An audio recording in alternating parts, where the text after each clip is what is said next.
ఇది చాలా మోసపూరితమైన ప్రభుత్వం.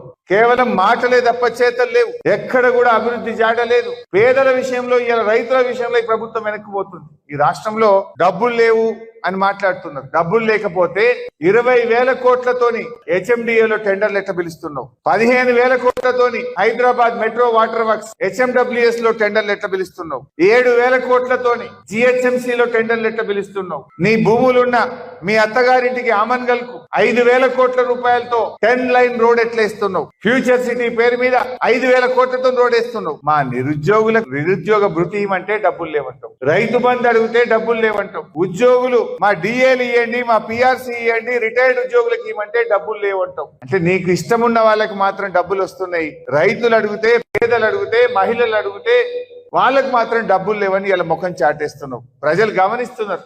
నువ్వు 14,000 15,000 కోట్లు బడా కాంట్రాక్టర్లకు బిల్లులు ఇచ్చినావు కదా, మరి అవేడికెళ్ళి వచ్చినాయి? పేద కాంట్రాక్టర్లకు, సర్పంచ్లకు బిల్లులు ఇవ్వమంటే ఇవ్వవు. 10 లక్షల లోపు చిన్న చిన్న కాంట్రాక్టర్లకు బిల్లులు ఇవ్వమంటే మాత్రం డబ్బులు లేవంటారు. బడా కాంట్రాక్టర్లకు ఒక్కొక్కరికి 1,000 కోట్ల రూపాయలు ఇస్తుండ్రు. కమిషన్ల కోసం, పర్సెంటేజ్ల కోసం ఇస్తున్నారు. పేదలకు ఇవ్వమంటే మాత్రం ముఖం చాటేస్తున్నారు. సో రైతాంగం ఎక్కడికక్కడ వానకాలం రైతు బంధు డబ్బులు ఇవ్వాలని, యాసంగి రైతు బంధు అందరికీ ఇవ్వాలని, రుణమాఫీ ప్రతి రైతుకు 2 లక్షల మీద ఉన్న వాళ్ళకు కూడా 2 లక్షల రుణమాఫీ చేయాలని మీరు ఎక్కడికక్కడ నిలదీయండి.